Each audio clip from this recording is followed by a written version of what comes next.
You once walked into Calvin's Klein's house with dirty shoes and put dirt everywhere. I said something off air and they decided to put that in the actual edit itself. That's it. I'm on there for the money and the clout, you know?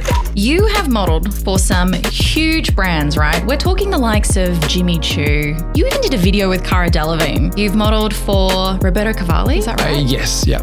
How did you even get into modelling? You know, I had to do like an American accent for a scene. I just absolutely butchered that. How was your American accent? It was not good. It was not good. We had like people with knives knocking on the windows and the doors trying to get in, and there was helicopters and stuff. Lacey, come on. We're doing a podcast here. They're doing a podcast here, all right? She's deep in sleep. Oh my goodness. Completely forgotten. Hey, welcome back to another episode of the podcast. I hope you're all having a fabulous week. Today, we are sitting down with international model, boxing coach, and reality TV star, Antoni Topic. Throughout his career, he has worked with the likes of Jimmy Choo, Roberto Cavalli, and Calvin Klein, and starred on Heartbreak Island in 2022. Today, he's the executive director at Team Ellis Events, where he shares his passion for boxing and helps build people's confidence through combat sport. From the ring to the runway, we are going to dive into his awesome career journey and his smile makeover with Dr. D. So let's get into this episode. Antoni, welcome to the podcast. Thank you for having me on. I'm super excited. We are so excited to have you, but you know what we're more excited for? That you've brought your little Bubba with you. She goes with me everywhere, unfortunately. She's just the cutest thing. Everyone, this is Lacey. Hello, she is everyone. the sweetest little thing. And when she ran in today, my day is made. Yeah. She's just so beautiful. So if you hear a few snorts or any noises, it's neither myself nor Antoni. It is Lacey. She is going to be sleeping on Antoni's lap while we do this episode. Sure, babe. She always steals the show, which is unfortunate, but what can you do? She's so cute. You have such a diverse background. I don't know how many people can put boxing and modelling in the same sentence, but you have managed to do that. If someone was to meet you for the first time and they had no idea who you were, how would you describe yourself? Well, obviously now a retired model. I haven't modelled for quite a little while. I think, COVID kind of ruined that a little bit because all the travelling and that sort of stuff kind of stops. And then as soon as COVID passed through, I just went straight into the boxing and said, I'm going to commit myself to this 110%, so...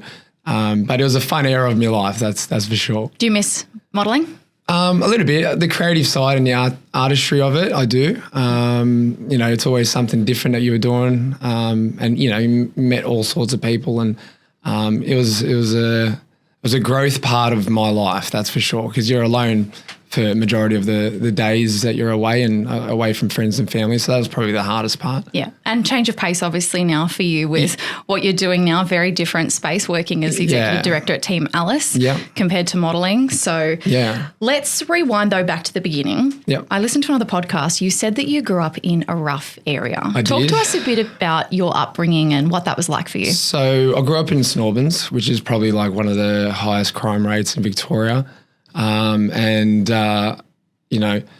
Becoming a model or even going into that space was something I was never even like looking at potentially doing. But yeah, there was an interesting, childhood that we had. I feel like our school was, it felt like a juvenile detention center more than a school sometimes, because you were, I guess, fearful for your health and safety sometimes at school. Like worried that someone was going to 100%. like attack you or something? Yeah, or? for sure. Wow. Like our school was, we were in lockdown about 4 times. Really? So I remember, I'll never forget it. I was in year 7 and we were sitting there, learning something from the teacher. And on the door, we had like people with knives knocking on the windows and the doors trying to get into our school. And the school just went in full lockdown. There was helicopters and stuff. So... And yeah, it was just stuff like that. Seeing it at a super young age was terrifying, So it really showed me how to get through some tough times. That's for sure. I was going to say, were there times where you ever had to defend yourself? And is that kind of where boxing came into a combat sport? Did you learn to fight from a young age? Yeah, well, I think from that point, like obviously met the Ellis family when I was like 13. And we've been family friends for over 20 years now. So that's something that you definitely had to learn being around the boys and the family itself. But it definitely did help me out in a lot of situations in terms of confidence and that sort of stuff, just knowing that I could go into a situation and, majority of the time not use any I guess any punches or anything like that. because boxing is an art form to teach you how to not use it. But in a case where you have to use it, you at least know how to, you know. Now, would you say it's the Ellis family that really drove that passion for boxing for you, or did you already have a passion for boxing I had a soccer background, so I was playing soccer. You're a soccer boy. Yeah, I was playing soccer for you know, probably since, you know, the age of 6 or 7, and then, you know, I was in Europe for a little bit through my mid-teens playing over there, and you know, boxing and any other sport goes hand in hand. It's like we have footy players and our old boys and that sort of stuff at the highest level in Australia coming to learn how to box because it just keeps you super fit, you know, it helps you with coordination and general confidence. So, I think that helped me out a lot. What was the first experience like for you stepping into a boxing gym? I think obviously walking into a boxing gym when I was a kid was way different to what it is now. It was a lot of hard men in there. You'd feel very intimidated walking in there, especially if you didn't know what you were doing. It's a bit intimidating, isn't it? Yeah. I think for people, like you said, that maybe don't know how to box, they might want to get into it, but just that space can be a little bit intimidating. It definitely was. Nowadays, it's so different. You know, like the sport is, you know, with Jake Paul and all those sort of guys coming into it, it's really opened it up to the next generation of kids and people, and you know, even seeing in old school boxing gyms back in the day, like women and children being in there was just, you know, it was very rare. So it's beautiful to see that the sport's grown so much and so many, you know, different demographics and genders are coming through and they're really loving the sport. I think there is definitely, to your point, a sense of community in boxing gyms now. And even I see it on social media. I don't train in a boxing gym, but when you compare it to a normal gym can be really isolating. You just go in there, put your headphones 100%. on and do your workout. Whereas a boxing gym, it really does almost feel like a family in a sense because people know each other on a deeper level and just feels like a more supportive network. Would that be true? You're spot on, Letitia, with that. Like, you know, they always say you get all forms of life come through the boxing doors. And you're right, you walk into a weights gym and you just put your headphones on, you mind your own business and you're in and then you're out really. Yeah. But with the boxing gym, we, especially at Team Ellis Gym, we get everyone involved with the community and make sure we've got a really good family-friendly environment there. And that's, you know, that's what I've found has made everyone get around each other, you know, whether it's, you know, people networking and helping each other out with business or just finding lifetime friends, because you go on, you know, everyone who comes through those doors is going through mental health reasons. They want to get fit, you know, they want to learn how to fight or they want to become professional boxers. So what does your day-to-day look like as a coach at the gym? You know, I guess, you know, being the host and the vibe of the gym is one of my main roles. I do a lot of the sales stuff and the back end duties. We've obviously had Vogue Dental Studios as one of our main sponsors for a long time as well.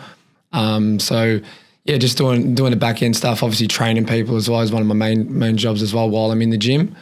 You know, and yeah, it's just, it's keeping me fit at the same time instead of, you know, sitting on a chair in front of the computer, which is where my life's more going to now. So I'm missing it a little bit now that I'm behind a computer and on the phone a lot more of the time. Yeah. What types of clients do you train? Are they everyday people? Are they fighters that are edging onto more of the professional? Are you training professional fighters? Yeah, so I'm training professional fighters. We've had people like Michael Zarafa, Taylor Harris, Nelson Solomona.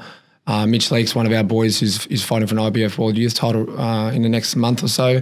So yeah, and everyday people majority of the time. 95% of it is your everyday person. So it's awesome seeing them learn and get addicted to the sport within a couple of weeks, because you know you find it so hard at the start because it's like everything's got to work from your brain to your feet and everything in between. Yeah.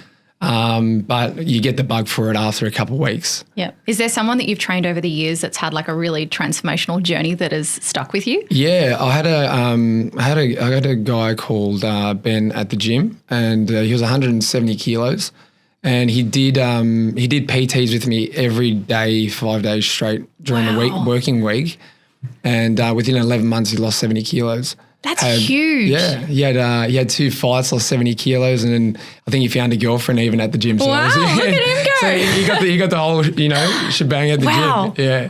And how does that make you feel as a coach seeing that? Oh, it's unbelievable. And that's what, you know, like I say to the boys all the time at the gym, like it's not work.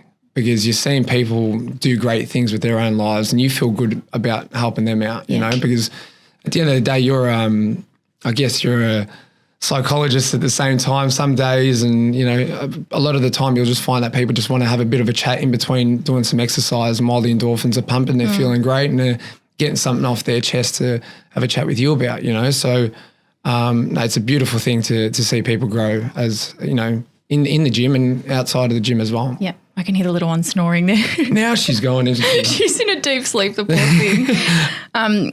I mean, to what we discussed before, I think there might be some people who, you know, would consider taking up boxing, but they might be a little bit intimidated to step into a boxing gym.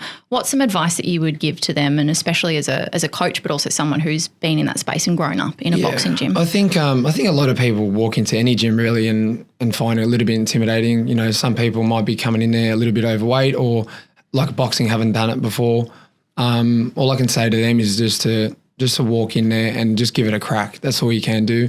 You know, judge it after you've had the experience walking in there, you know. So I've had it time and time again where people have walked into our gym thinking, oh, you know, like, I don't know if you guys have got, you know, fighters and that sort of stuff. Like I said, it's 95% of the people in there are your everyday person. And, you know, once you feel the energy and the vibe and you feel uplifted and you've done an exercise like boxing, you feel great at the end of it, you know. And we find that a lot of people that have come through for the first day literally sign up on the first day. Yeah. So I think that's incredible to see, because it's like boxing was such a different sport 10, 15 years ago to where it is now. And it's one of the most popular exercises, I think, up there with like Pilates and that sort of stuff now too. So that's great to see. How important do you think it is for young girls or guys to know how to fight? I think it's super important. I think it should be like a program in schools growing up, you know, because just the stuff that I've seen with the next generation of kids coming through, women, we've had women who've been in domestic violence cases and that sort of stuff, and, you know, they break down over the phone and you feel like super, you feel like fathering him and helping him out like throughout the process, you know. And you, like, I always say to my clients, I go, look, if you need to ever give me a call, give me a call. You know, my number's open to you anytime. So you're more than just a coach, you'd say? Yeah, we all are. We all are. We go, like, our trainers and coaches and stuff go over and beyond. And I think, you know, that's obviously a form of customer service, but that's what separates us from the rest, you know, because we do care about our clients that come through there. We're not just, you know, our clients come through, they see us and they go home. We give them a nut on Instagram. We keep in contact with them. We make sure that they're, you know, updated with all the stuff that's happening. And again, we open up our hearts to them. If they need a hand or they need a chat or whatever, they can pretty much contact our coaches anytime. I think that personal connection is so important and so different to when you walk into any other gym and they're just trying to force you to sign up, you know, to a membership. They're busting your phone, you know, 3 months later if you haven't been to the gym. So I think it's good to see that there's more gyms now over the years that have come out, like Team Alice, who are really putting that personal connection and fostering that sense of community for sure. first. We do like retention calls and stuff. So we give everyone a call every, you know, week, every month, every 3 months, every 6 months, and just stay on top of their journey with them, you know. Yeah. So, and we've had members from the day we opened still there. So from 2017, we've still had a lot of members that haven't cancelled or left us. You know, they've been with us for 8-9 years now. Yeah. I know that there are some people who'd probably look at the job of being a personal trainer or a coach as just, you know, calling out instruction to people, but there's so much more to the job, right? Can you tell us a bit about, you know, is it mentally taxing for you? Is it tiring? I assume, you know, like you said when you came in here, when you're yelling at people I've all lost day, my voice a little bit. You lose your voice. Talk to us about that. Yeah. Look, it's mentally rewarding. It's like it's probably the most rewarding thing you can do for another human being, especially when you know what their story is. And like I could name so many different stories about where people have come from and you know, where they've been and that sort of stuff. But look, we put everything into our days. Like I said, I've half lost my voice from yelling at people, but I'm trying to motivate them and, you know, get them to where they want to get to. But look, it's not mentally taxing on any one of our coaches. We all love what we do. We live and breathe it. All our trainers are, you know, either amateur or professional boxers. So when you come to us, you're getting taught correctly. And that's their life. Like, it's pretty much all their full-time jobs that are, you know, all the trainers that are at the gym, that's all they do.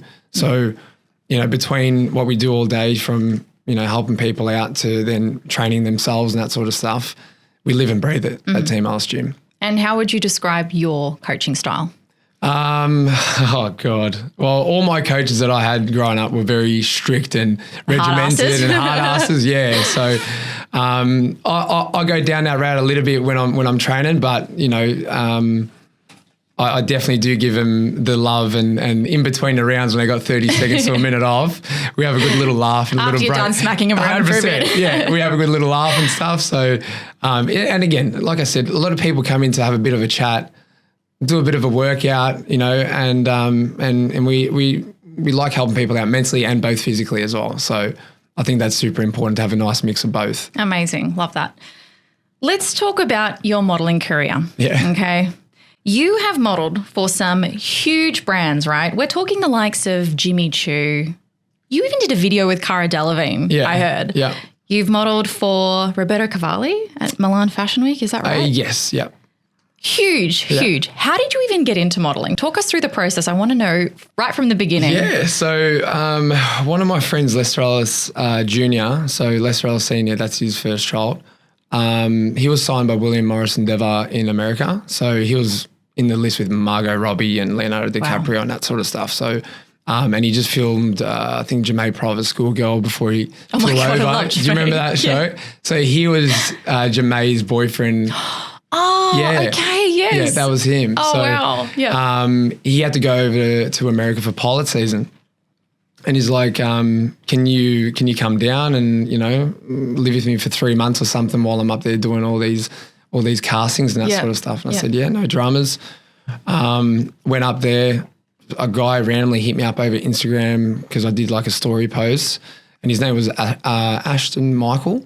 And he was one of the stylists for like Post Malone, Nicki Minaj, Justin Bieber. Like he's done all their costumes for their concerts that they're doing. Mm-hmm. And he asked me to be on KTLA TV.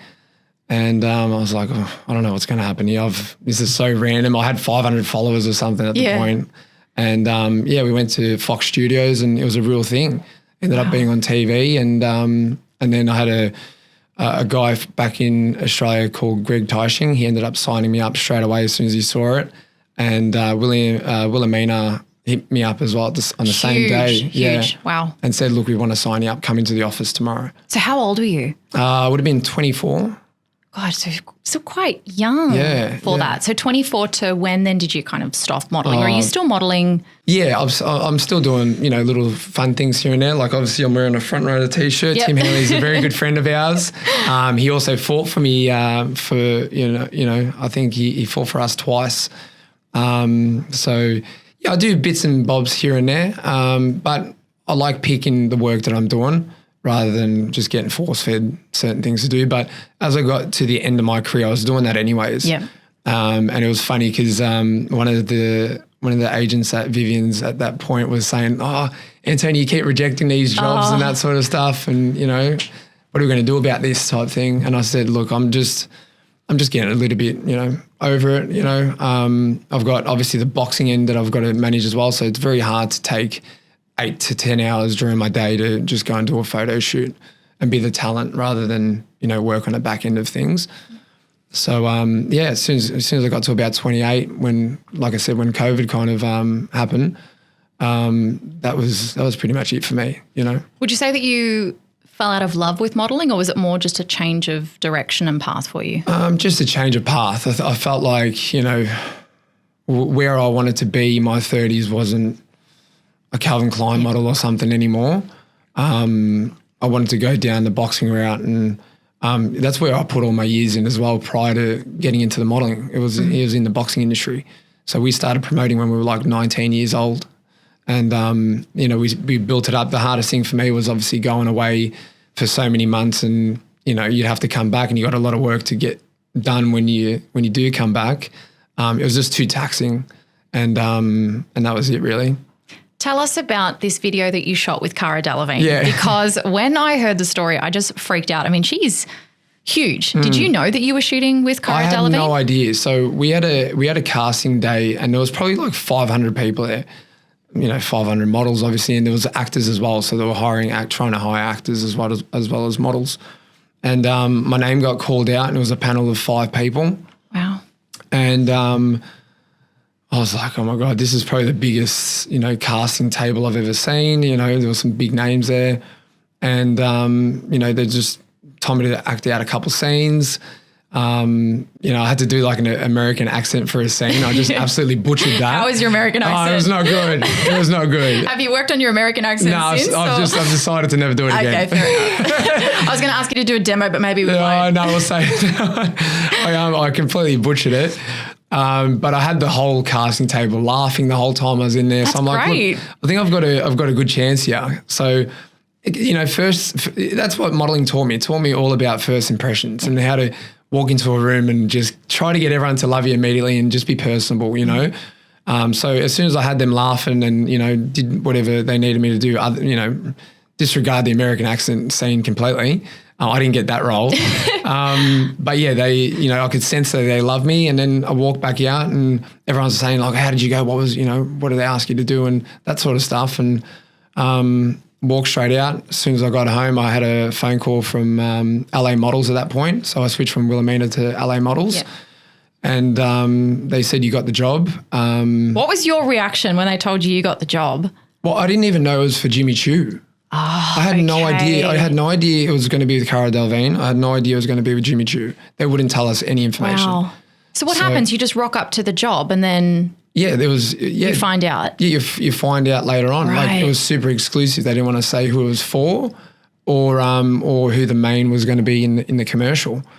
And then I'll never forget they sent me through the cast sheet and it was like me and they put the main person was CD. I'm like, CD? Oh, okay. I called them up and I'm like, who's CD? And they obviously told me that it's Cara Delevingne.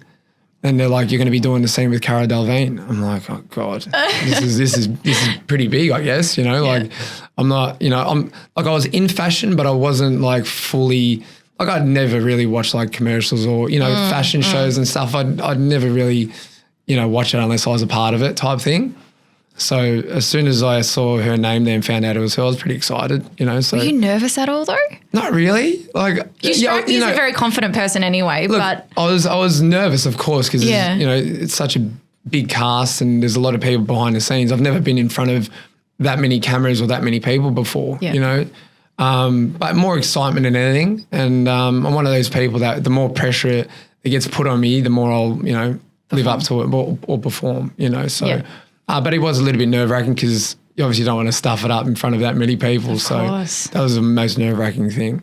Any other really memorable experiences from your modelling days? Obviously, the Cara Delevingne is pretty huge. Yeah. Did you have like a favourite gig or brand that you worked for? Well, look, obviously working with brands like Calibar and that sort of stuff in Australia was awesome. Editorial shoots were always fun. You could, you just go into a completely different mindset when you're doing some of the scenes, So I've done shoots with obviously girls and hooking up with them and trying to make it like this romantic scene and that sort of stuff. What's that actually like? Well, you need to get to know the person pretty quick. Yeah. And you have it awkward? Or not really, because it's just like two attractive people just Well, you doing try to thing. build some sort of chemistry between it because that's what the scene's going to involve. Yeah.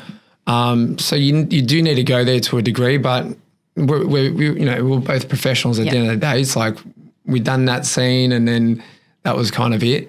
But there was so many in 8 years doing it. It was hard to put my finger on it, but probably the most fun were like the runway shows and that sort of stuff. That was pretty fun. I opened up for GQ on one of the fashion weeks in Australia, opened and closed it as well. So that was pretty fun because all the attention's on you as you're walking out first and then walking everyone back out when you're closing a show. And I'll never forget one guy because, I'm sure there would be some sort of jealousy that they weren't the ones opening and closing it. Yep. And one of the boys was walking back to the back of the line and he goes, hey, don't trip.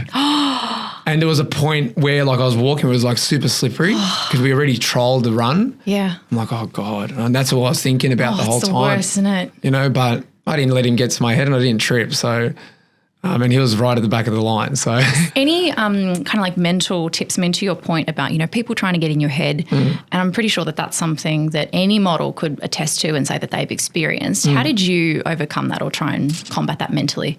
I guess just being like an athlete helped out a lot. So when you're playing soccer games or you're fighting, you have a lot of people screaming out certain things. You just try to completely block that sort of stuff out, and you just focus on what's in front of you. But I think in every industry, athletes, models, you're going to get people who are going to be competitive. And I always looked at modeling like, look, I've got completely different genetics to you. So if the brand's going to hire, it's because they like your look. You know what I mean? And I came into modeling with tattoos anyway, so I got a few more after I retired because my manager wouldn't let me get neck tattoos or any hand tattoos or anything like that. And he actually put in my contract to not fight either. So really, yeah, he didn't really want me doing that. So he wanted my nose to be straight and not sideways. Yeah. Oh, that's the thing with boxers; all their ears and noses always get banged up. Yeah. A little birdie told me that you once walked into Calvin Klein's house with dirty shoes and put dirt everywhere. Please. I did. Tell everyone what happened. How did you even get to Calvin Klein's house, first of all?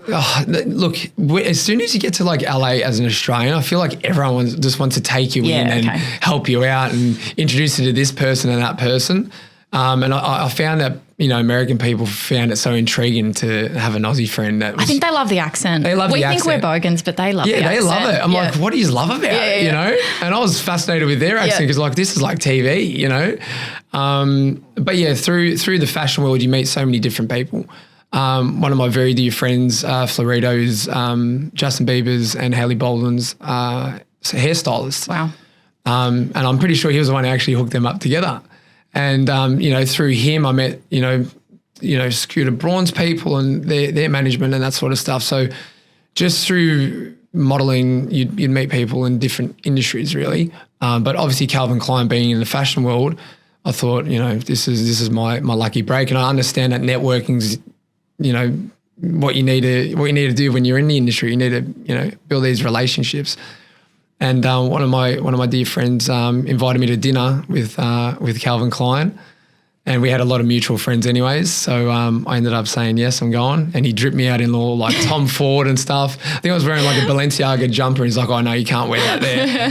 And he's like, there's too much branding on it. He hates kind of branding, I wore this Tom Ford set, and we rocked up to his house, and where my mate parked his car, he parked his car on like the side path, and it started raining in LA that day. So very rarely rains in LA.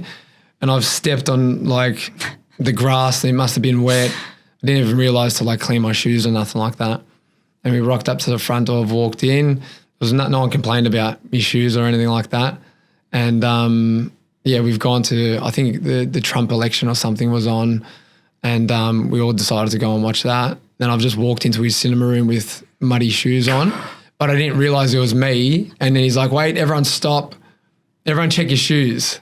And everyone's checking their shoes. And then I would have been mortified if that was me. Oh, man. I'm talking about first impressions, Like, I'm just saying how important that is. That's unlucky. And I've checked my shoes, and it's definitely me. There is mud all over my shoes. And credit to him, he took it like super well. He goes, I'm sure he wouldn't have a problem getting this dry cleaned or, whatever, steam cleaned.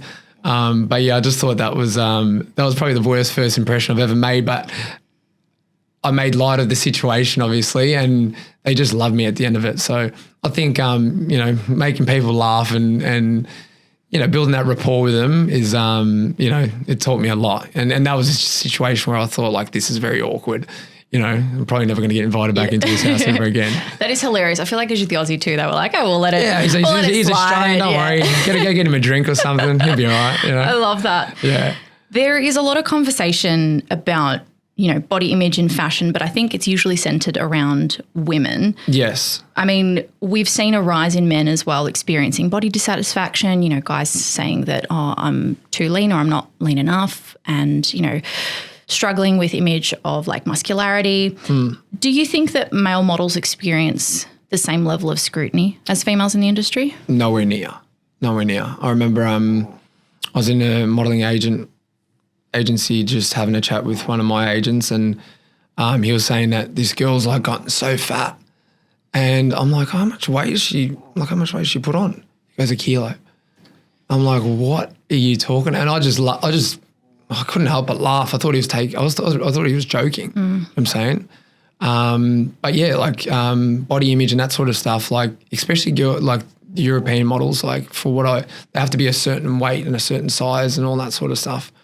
And yeah, the fact that they were complaining about this girl putting on 1 kilo, I just thought that was a complete joke. So. And I've actually even heard girls like eating and then throwing it up before a fashion show. Yep. So I'm like, this is, this is stuff that I've never heard before. And if I was a father with a daughter that was getting into the industry, I'd feel very worried about what she'd be thinking about herself, you know, because everyone that's in the industry was gorgeous. There was nothing wrong with them. They're perfect the way they are. But there is, certain standards in the female industry in modeling that guys just don't really cop, They just got to stay fit, I guess. If they put on 1 kilo or 2, it's not that big of a problem. Yeah.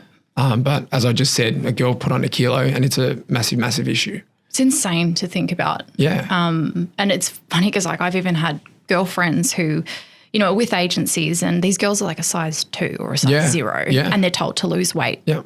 Or someone like myself who has, let's say bigger hips, for example, that's not preferred in the modelling world. And so you wouldn't get booked for jobs or picked up just for things like that, even 100%. though I'm quite lean, let's say, or muscular, right? Yeah. Did you ever feel like your value was tied to your appearance at all though when you were modelling? Yeah, to a massive degree. But I think what separates you from everyone else is obviously your personality and what you bring in front of camera. Because I've seen a lot of good looking people in the industry. But as soon as they get in front of camera, everything just goes to, just evaporates. They just, get starstruck a little bit by the whole experience or can't fully relax. And the main thing with modelling is to be natural. You don't want to be forced or, looking like you're pulling duck faces every 2 seconds, Yeah. So, and one of the people that I was watching was like James Dean and how natural he was in front of camera. So, and obviously Leonardo DiCaprio and those sort of guys. So, being natural in front of camera is super duper important, and I feel like a lot of models, you'll have a lot of good looking people, but how many people can be natural in front of camera? It's very hard. For sure. And I did Miss Universe Australia too. And I know that before meeting the girls, beautiful, beautiful girls. And the moment, as you said, that they get put in front of a camera, in front of a group of people, then they crumble because they do, yeah. They're beautiful people on the outside, but they just don't have that confidence on the inside to converse with people. And what would you put that down to? I think it's really your self-esteem at the end of the day. And I think that you have to be confident enough in yourself to know that it doesn't matter if the girl across from the guy across from me is prettier than me, objectively, subjectively, I should say. Lacey. She's all right. You have to know that there's more than just your looks. You can bring other stuff to the table. And as you said, even with your example of being at that casting too, that there may have been other guys there that could have been better looking than you, but it was your personality that shone and took over. So I think that is a testament to that. Yeah. So and I think I would love to obviously see everyone be themselves. Yeah. But everyone has different childhood and how they have grown up and maybe they had parents who always shut them down and never, let them do what they were gravitating more towards or there were teachers because that's what I found, like growing up, there was a lot of people that were, you were trying to do different things and think outside the box, but they'd always put you back in that box, So, I feel like your childhood and stuff, obviously, it does affect how you are as an adult. So when I look back at, my childhood, like if someone was looking at you at school and like I was saying in St Albans, you'd think, they want to fight me, and I remember combating that on my first photo shoot thinking, there's a lot of people looking at me. Do they all want to fight me? What's going on here? You know, like I was feeling very anxious. Yeah. And that took quite a long time to get out of that habit, so just thinking that, people are looking at me for the wrong reason. Like, what am I, like, where did that come from? Yeah. Like how did I start thinking like that? Yeah. Did modelling ever impact your mental health? Were there any really low moments that you had? in your career, just from pressure in the industry, social media, that kind of stuff? Not too much. Like I said, like I feel like the girls in the industry really like have a completely different experience to the guys. Where, yeah, I don't know. Like I definitely feel like it was a lot easier of an experience than I thought it was going to be. Like it was a lot more fun and freeing. And like I said, you're going, like in my mid-20s, I was going through, you know, maturing and trying to grow up and learning about myself. And I feel a lot of that time spent alone really helped me find out who I was. So I had a great experience. I wouldn't take it back for anything, really. Let's talk about your beauty treatments in general and just guys in general looking after themselves, because I think we're seeing a wave of more and more men, you know, going out, getting laser done, going to get their teeth done like you did your smile makeover with Dr. D. Yeah, I did. Facials. I know you've been very open about looking after yourself. Yeah. Is that something that you regularly do? Yeah, so I've had a skin dermatologist for a few years. You know, obviously everyone goes through acne and that sort of stuff as adults, and I'm stuck in my own sweat all day sometimes training people, so it's a little bit hard to keep your skin clear all the time, but. Yeah, definitely moisturising and facial cleansers and that sort of stuff. You ditched the 3-in-1 wash. I ditched the 3-in-1. I remember I think that was the reason I actually got pimples when I was a kid, because my mum would get the Clearasil stuff. Oh, that stuff's Do you remember terrible. the advertisement for that? Yep. And then I think every kid tried that at some point. Every kid tried that. Yep. I found out I was getting more pimples from using that product, you know. So if you see it on TV and you see it in the supermarkets, it probably shouldn't be on your skin, you know. There's obviously certain products that have a lot of natural stuff in it. But I try to steer away from that sort of stuff and go to the experts and get the proper sort of creams and that sort of stuff. So just be careful where you're getting your skin care. I love that we're seeing though more and more guys look after themselves. Do your mates ever make comments or make fun of you about that stuff? Never. Or are they kind of with you well, as a facialist? Yeah, because I was doing it. They started getting into it. There you go. So my whole group has got a pretty good skincare Love routine. That. They moisturise, they cleanse. A few of them actually go to like a beautician and that sort of stuff. So no, I think a lot of guys now are looking after themselves. Even like getting your eyebrows plucked or waxed or whatever. Like when I was a kid, no one would ever do that, you know. It's like now every guy does that, you know. So, super important to keep a nice shape for your eyebrows there. I love that. Lacey, come on. We're doing a podcast here. We're doing a podcast here, all right? She's deep in sleep. She's oh, my goodness. Completely forgotten. She's so cute. Lacey, come on. Did you have your teeth done before or after you went on Heartbreak Island? Look, I was supposed to get it before. Okay. And I just ran out of time because it was so last minute. Yeah. Like I had a guy hit me up that knew a producer and he said, do you want to go on it? And, you know, we obviously needed to mold my teeth and obviously, you know, get the measurements and all that sort of stuff done. And I just ran out of time. Like I literally had like a week after they told me to go on the show. And I was super shattered about that because I feel like it would have looked a lot better on TV. Why did you go on the show? Was it to find love or was it for the money? Because I know that there was a big prize packet at the end of it. Yeah, it was obviously here in a prize packet. Yep. I haven't been on a modelling trip for like 2 years because of COVID. Obviously Melbourne was one of the most locked down cities, you know, and as soon as you told me that, you know, it's a free trip to Fiji and you could win some money out of it. I think it was what, 100K? Yeah, it was 100K and you split it between you and your partner. So that was an experience I wanted to do when I was like in my mid-20s, and my manager basically said, like, if you do Love Island or if you do, you know, these sort of shows, because I know a lot of the guys that were on it, and I probably had the chance to go on it in my mid-20s, and he said, if you do that, you'll obviously cheapen your brand, then you won't be able to get the jobs like Jimmy Choo and that sort of stuff. So I just chose to So it was a tactical move. It was a tactical move, but I probably missed out on getting like that massive Instagram following and that sort of stuff, which, you know, I like being private anyway, so what can you do, you know? Did you think that you were going to find love at any point on the show? Not at all. Not at all. I think I just recently broke up with someone before I went on there. So I was open to certain things, but finding love on reality TV, I just don't really understand how people can, you know, obviously there is stories where people have actually stayed together, but it's very rare, you know. So, and everyone actually took the piss out of me because I was saying that I was on there for the clout. That's it. I'm on there for the money and the clout, you know. Which wasn't too far from the truth. So well, at least I'm telling the truth. At least you're honest. Yeah. You know, like even on my show, the two people who actually won it, they were like, oh, you guys are here for the wrong reasons and blah, blah, blah. And then one of the girls that won it, obviously with the other bloke, she had a boyfriend on the outside the whole time. Oh, see the lies. The lies. I could not believe it. That is wild. Yeah. And they were getting like really good treatment, the cast and all that behind the scenes were giving them the best treatment because they were like the lovey-dovey couple. But at least, me and my partner were being like super honest about, why we're there, But I think my partner obviously wanted to have some sort of romantic connection with me, but I wasn't really there for that, unfortunately. Would you say that you got a good edit in the show? Yeah, good edit. I feel like there was a lot more funnier bits that they could have put in. Like I feel like I was. They jibbed you. Yeah, they jibbed me a little bit on that end.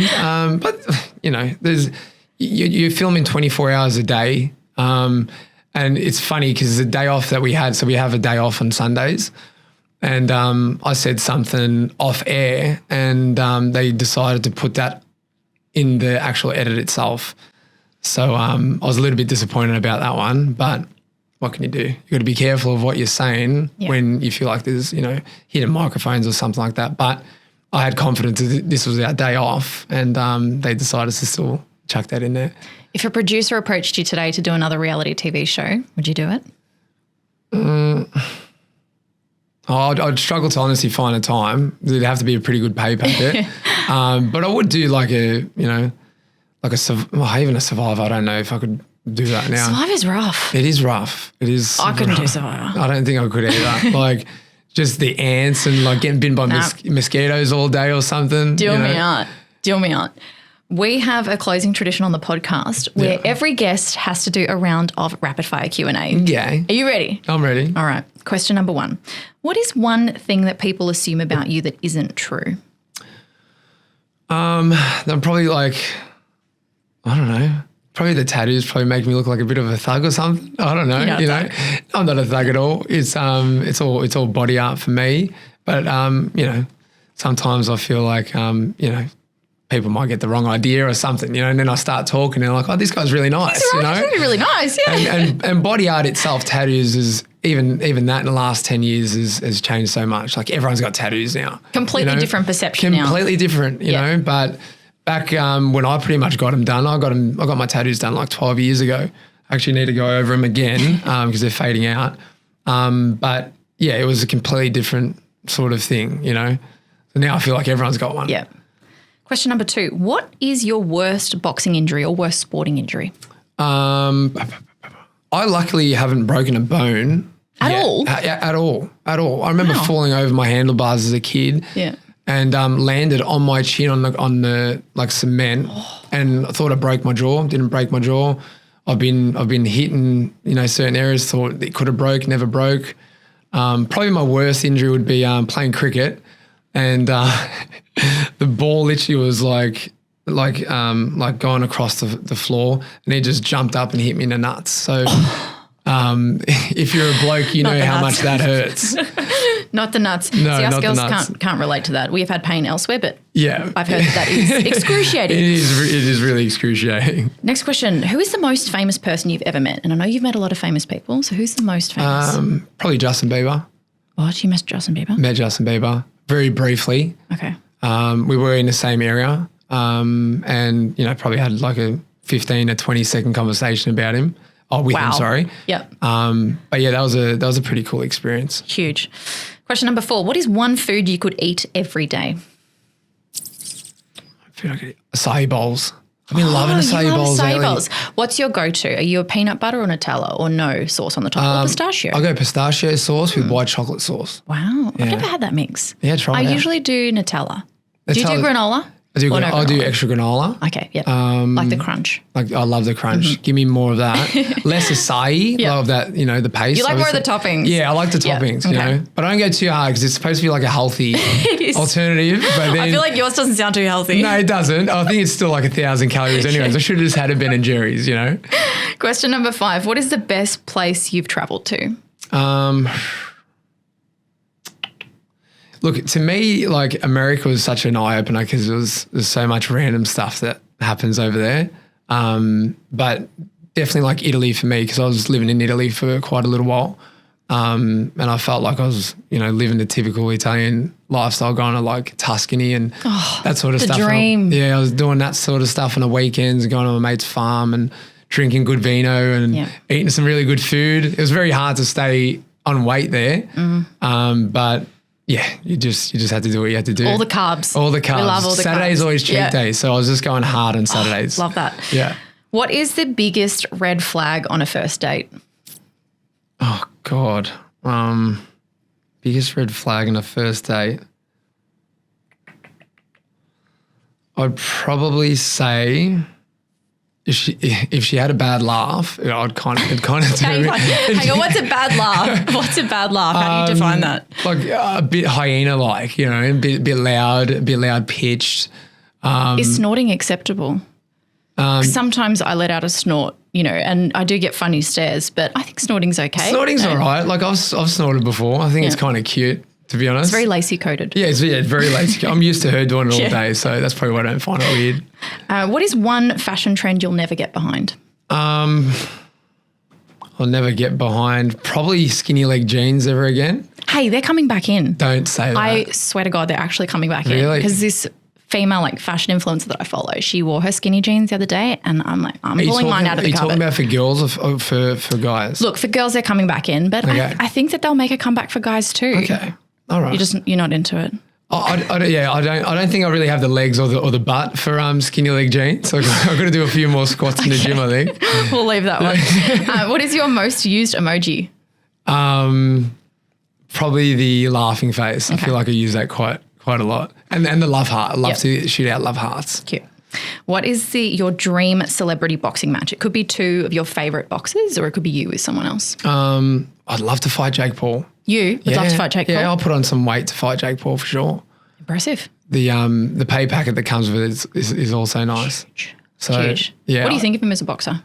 I think he's okay. I don't think he's at Floyd Mayweather, Canelo type level or anything like that, but he's done such great things for the sport, and he's brought so many different eyes to it. And obviously we do influencer boxing and athletes and that sort of stuff with our promotional company. So obviously when he came into it, really helped us out to get these sort of guys on there, because it was like a trend, Mm-hmm. It's died down a little bit now, but yeah, I think he's great for the sport, and I'd love to give him a bit of a bashing. That'd be nice. And last question, what is the biggest lesson you've learned so far in life? To listen more than you speak. I think for me, when I was a kid, I was very shy. But I think my best asset was that I could listen to people who knew more than I did. Yeah. A lot of people I find that, they have a problem with listening or, taking or even asking questions. Asking questions is probably another one of the most important things I've learned over the years is ask questions and listen. I feel like that's what's helped me out with my growth in life and got me to basically where I'm at now. Love that. Antoni, thank you so much for joining us today. What an awesome conversation, and I feel like we covered so much ground today. We did. You're exceptional at these podcasts, by the way. And that's very kind. Thank you. I can't wait to see how this turns out and the future podcast from here on. Oh, thank you so much for joining us. Thank you so much, Letitia. Episodes will be released every Thursday on Apple Podcasts, Spotify and YouTube. You can also find us on Instagram and TikTok at Smile the Makeover Scoop.